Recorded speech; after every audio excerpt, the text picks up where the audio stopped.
హిమాలయాల్లో మంచు ఎందుకు కరిగిపోతోంది? మానవాళి మనుగడకే ముప్పు పొంచి ఉందా?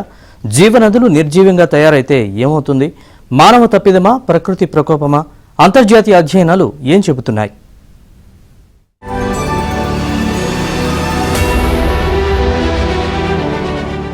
మంచుకొండల్లో హిమపాతం కనిపించని దుస్థితి త్వరలో దాపురిస్తోంది.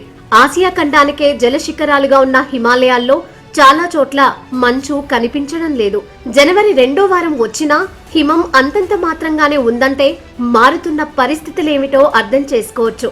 మంచు కురవాల్సిన సీజన్లో ఖాళీ పర్వతాలు వెక్కిరిస్తున్నాయి. గత 5 ఏళ్లలో ఇదే పరిస్థితి ఉందని వాతావరణ శాస్త్రవేత్తలు చెబుతున్నారు.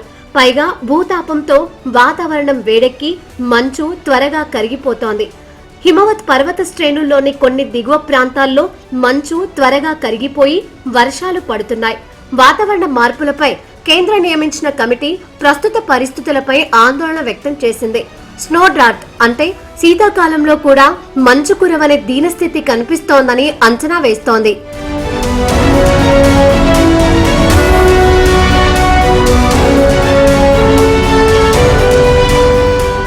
ప్రపంచంలోని అనేక దేశాల్లో మంచు కొండలు కరిగిపోతుండగా హిమాలయాల్లో ఆ దుస్థితి ఎక్కువగా కనిపిస్తోందని అధ్యయనాలు చెబుతున్నాయి. 1980 నుంచి 2020 వరకు 40 ఏళ్ల కాలంలో హిమాలయాల్లో మంచు కురవడం 25% తగ్గిందని వాతావరణ శాఖ నిగ్గు తేల్చింది. గత 5 ఏళ్లలో అది ఇంకాస్త పెరిగింది. గంగా, సింధు, బ్రహ్మపుత్ర వంటి 12 నదులకు ప్రమాదం పొంచి ఉంది.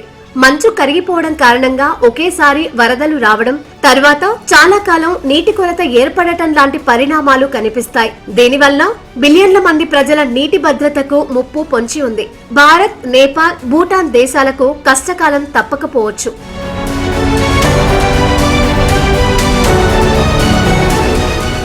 ప్రపంచ ఉష్ణోగ్రతల్లో లోపించిన సమతౌల్యం కూడా హిమాలయాల సమస్యకు కారణం కావచ్చు. సిక్కింలో 2023వ సంవత్సరం సంభవించిన వరదలు, దాదాపు అదే టైంలో నేపాల్ మెల్మిచి నదికి వచ్చిన వరదలు కూడా ఇదే కోవలో చూడాలి.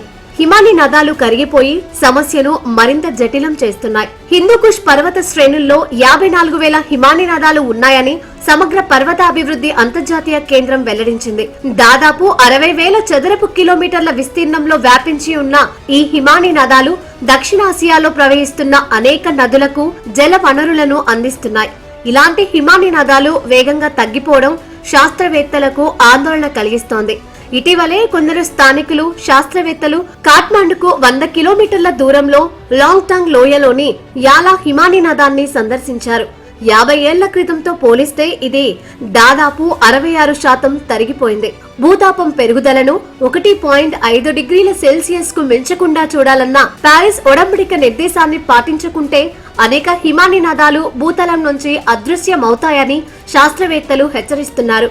భూమిపై ఇతర ప్రాంతాలతో పోలిస్తే హిమాలయాల్లో భూతాపం 2 పెరుగుతోంది. ఈ కారణంగా వందలాది హిమానీ నదాలు క్షీణిస్తూ అంతర్ధానమవుతున్నాయి. కొన్ని చోట్ల అవి కరిగిపోయి పెద్ద పెద్ద సరస్సులుగా మారుతున్నాయి.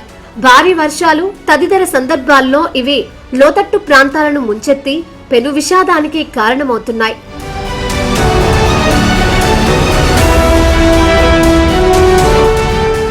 మంచు కరిగిపోతే జీవ వైవిధ్యం దెబ్బతింటుంది. చెట్లు ఎండిపోతాయి. పర్వత ప్రాంత అడవుల్లో అగ్ని ప్రమాదాలు సంభవించే ప్రమాదం ఉంటుంది. పర్వతాలే కదిలిపోయి బండరాళ్లు దొర్లిపడినా ఆశ్చర్యపడాల్సిన పని లేదు. అలాంటి సందర్భాల్లో హిమాలయ పర్వతాల స్వరూపమే మారిపోవచ్చు. దానివల్ల పర్వత ప్రాంతాలను తమ ఆవాసాలుగా మార్చుకున్న వారు ఖాళీ చేసి వెళ్లాల్సి రావచ్చు. కాశ్మీర్, ఉత్తరాఖండ్, హిమాచల్ ప్రదేశ్ లో 86% వర్షపాతం తగ్గిందని వాతావరణ శాఖ లెక్కలు చెబుతున్నాయి. ఇప్పుడు అక్కడ వార్షిక వర్షపాతం 185 మిల్లీమీటర్ల కంటే తక్కువ ఉంది. హిమాలయాల్లో తేమ తగ్గడం అంటే ఎంతటి విషాదమో అర్థం చేసుకోవచ్చు.